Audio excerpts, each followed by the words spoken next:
আগামী 10, 11, 12 সারা বাংলাদেশের জেলা উপজেলায় প্রতিবাদ এবং বিক্ষোভের ডাক দিয়েছি।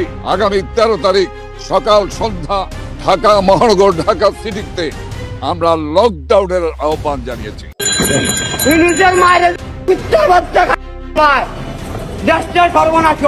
কোন দোকানপাট খুলবে না, গাড়ির চাকা ঘুরবে না, একদম কমপ্লিট শাটডাউন থাকবে সারা বাংলাদেশ। ঢাকা শহরকে অচল করে দেওয়া হবে। ঢাকা অবরোধ করবো শেখ হাসিনা সংগ্রাম পরিষদ। জয় বাংলা, জয় বাংলা। 13 তারিখ আর 14 তারিখ 15 তারিখ এইটা বুঝি না, আমরা কোনো তারিখ বুঝি না। আমাদের নেত্রী যখন ডাক দিব তখন আমার জীবন দিতে প্রস্তুত। গুলি যদি 10,000 লাগে বুলেট, কে আবু সাইদ, একটা আবু সাইদ আর শেখ হাসিনা আছে। এবার রাজনৈতিক অঙ্গনে সব থেকে বড় ধাক্কা। 13ই নভেম্বর কি হতে যাচ্ছে?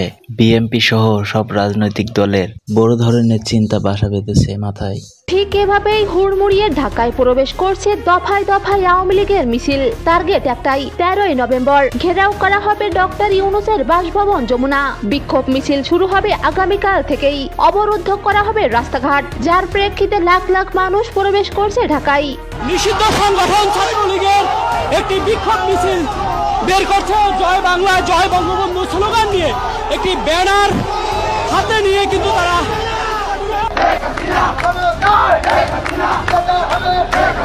তবে বেশ নড়ে চড়ে বসেছেন ডক্টর ইউনূসের প্রশাসন। আজ থেকে মাঠে নামিয়েছেন পুলিশ ও সেনাবাহিনী।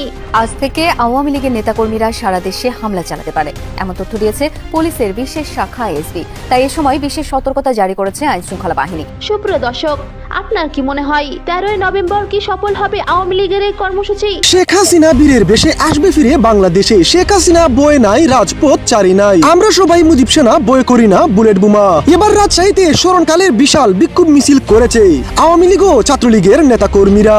দমন পীড়ন, গণহারে, বুয়া মামলায় আওয়ামী লীগ ধৈর্য ধারণ করতে করতে শেষ সীমায় এসে পৌঁছেছে।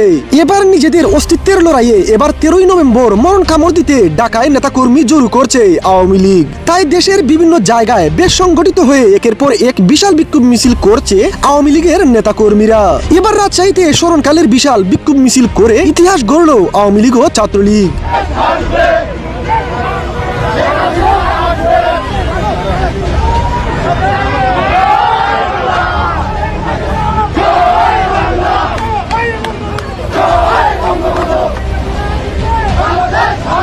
বাইরে ভাই, 5 আগস্টের পর কম সংখ্যক নেতা কর্মী নিয়ে যে মিছিল করেছিল আওয়ামী লীগ, আজ তা বর্তমানে দাঁড়িয়ে বিশাল আকার ধারণ করেছে। এটাই আওয়ামী লীগের সব থেকে বড় একটি অর্জন হিসেবেই দেখা হচ্ছে। ভোটের ভিতরে ভোট দিতে পারবো কি পারবো না, এটাই তো আরো সমস্যা। যে মারামারি এখন থেকেই শুরু। আর ভোট কেন্দ্রতে গেলে তো মনে করেন মানুষ ভয়েই বাঁচবি না, যাবি না ভোট দিবার। এই নিরাপত্তা কে দিবি এখন আমাদেরকে? গাড়ি চালাই নিরাপত্তা পাচ্ছি না আমরা, তাহলে ভোট কেন্দ্রতে কিভাবে মারব? সাইড থেকেই বোমাই ফুটে না গুলি মারে, নিজেরই তো ভয়ে আমরা আতঙ্ক হয়ে আছি। ভোট কেন্দ্রে যাবি মানছে, যাবি না, তাহলে আমরা আগামী ওই সরকার থাকতেই আর মনে করো ওই ভোট ছাড়াই মনে করো সরকার হয়েছে। কিসের জন্য? এগুলার কারণেই। যদি কোনো কার্যা গন্ডগোল হয় তাহলে আমরা তো মনে করেন যেতে পারবো না, বা আমার পরিবার চল পড়লো ওখানে আসিয়া ভোট দিতে পারবে না। তে সুষ্ঠুভাবে যে ভোট হয়, আমরা সবাই চলে পেলে আমার বউ টো আত্মীয় স্বজন সবাই সুন্দরভাবে ভোট দিতে আমরা পারবো, এ আশায় রেখে আমি এই মারামারি হামাহামি মোনাজেল গন্ডগোল বাদ দেয়া সুষ্ঠু একটা ভোট দিলে হাঙ্গে গরিব মানুষের জন্য খুব সুবিধা হয়। তার আগে প্রশাসনের কাছে দৃষ্টি আকর্ষণ করে বলছি, এটা যেন সুষ্ঠুভাবে দেখে। আপনারা আগে দেশটা ঠান্ডা করে নেয়, ঠান্ডা করে নিয়ে প্রশাসনের দ্বারাই এখন তা আছে ভোটটা জানতে। ইনশাল্লাহ আমরা 17 বছর কোনো নির্বাচনে ভোট দিতে পারি। যখন ভোটের জায়গায় গেছি, কেন্দ্রতে যাচ্ছে দখল, মারামারি, হামলা, ভোট দিতে পারিনি।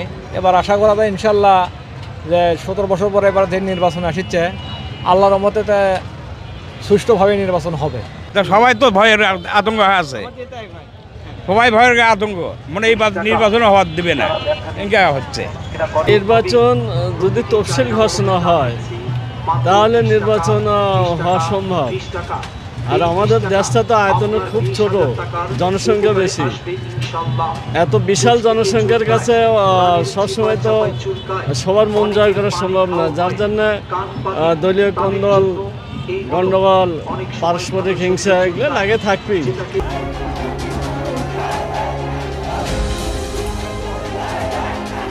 13ই নভেম্বর জানুয়ারিকে আতঙ্কের নাম হয়ে দাঁড়িয়েছে বাংলার রাজনীতিতে। নতুন করে এই উত্তেজনা কেউ কেউ বলছে এটিই হতে পারে আওয়ামী লীগের শেষ মরণ কামড়, যার চাপ সামলাতে মাঠে প্রস্তুত থাকবেন বিএনপি এবং ইউনূস সরকারের প্রশাসন।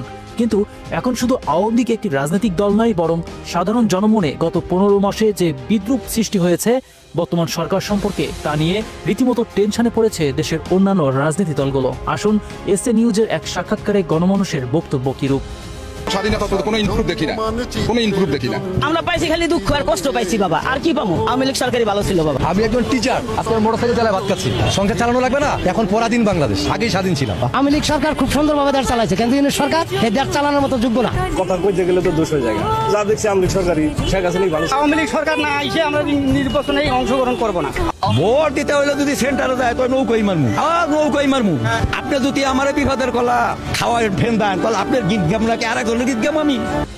কিন্তু প্রশ্ন উঠেছে 13 তারিখ কেন্দ্র করে কেন এত উত্তেজনাপূর্ণ আয়োজন আওয়ামী লীগের।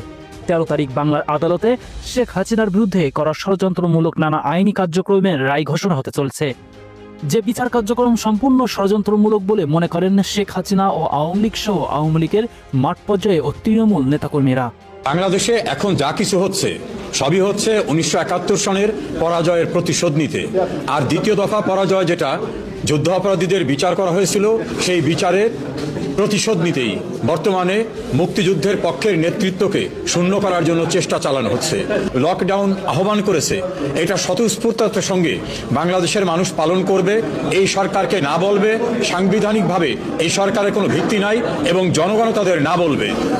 তবে এদিকে এই আন্দোলন সফল হতে পারে বলে মনে করেছেন অনেক রাজনীতি বিশ্লেষকরা। ইতিমধ্যে স্বরাষ্ট্র উপদেষ্টা এক গণমাধ্যমে বিবৃতিতে জানিয়েছে, দেশের আইন শৃঙ্খলা রক্ষার্থে প্রায় 50% সেনাবাহিনী মাঠ থেকে সরিয়ে নেওয়া হচ্ছে। আর ঠিক এমন মুহূর্তেই আওয়ামী লীগের ফিরে আসার বার্তা এবং কঠোরই আন্দোলন ঢাকায় এক নতুন পরিস্থিতি তৈরি করতে চলেছে। প্রিয় দর্শক, দেশের উন্নয়নে শেখ হাসিনাকে ফিরিয়ে নিয়ে আসার ক্ষেত্রে আওয়ামী লীগ 13ই নভেম্বর যে নতুন কর্মসূচির ডাক দিয়েছে, এই কর্মসূচিতে আপনি কি যোগদান করছেন তা অবশ্যই